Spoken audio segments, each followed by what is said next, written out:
রাজধানীর পেট্রোল পাম্পগুলোতে জ্বালানি তেলের জন্য যানবাহনের দীর্ঘ সারির পাশাপাশি বেড়েছে গ্রাহকদের দুর্ভোগ। সরকার ও বিপিসি পর্যাপ্ত মজুদের কথা বললেও পাম্পগুলোতে তেল পেতে ঘন্টার পর ঘন্টা অপেক্ষা করতে হচ্ছে। অনেক জায়গায় চলছে রেশনিং, কোথাও আবার তেল না পেয়ে ফিরে যাচ্ছেন গ্রাহকরা। সিরাত আল মুস্তাকিমের রিপোর্টে রয়েছে বিস্তারিত। শিয়া বাটার ও ভিটামিন সমৃদ্ধ লিলি বিউটি সোপ, তারুণ্যময় উজ্জ্বল ত্বকের জন্য। ঘড়ির কাঁটায় তখন সকাল 10টা।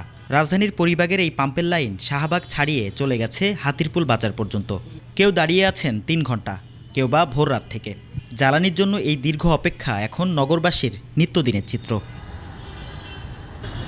শুধু সময় নষ্ট নয়, এই সংকটের প্রভাব পড়ছে মানুষের জীবিকা ও দৈনন্দিন রুটিনেও। রাইড শেয়ারিং চালকদের আয় নেমেছে অর্ধেকে। দীর্ঘ লাইনের কারণে সড়কে তৈরি হচ্ছে তীব্র যানজট। সময় নষ্ট হইতেছে না, সকালবেলা ঘুমাতে নাস্তা না, খাওয়া না, দাওয়া না, গোসল না, তারপরে আসতেছি। আমি 2:30 দাঁড়াইছি। হ্যাঁ, বৃষ্টি বাদলে পুরো হাত পাও ভিজা পাই। এই সকাল 7:30 বাজে সে লাইনে দিছি, এখন তেল পাইলাম।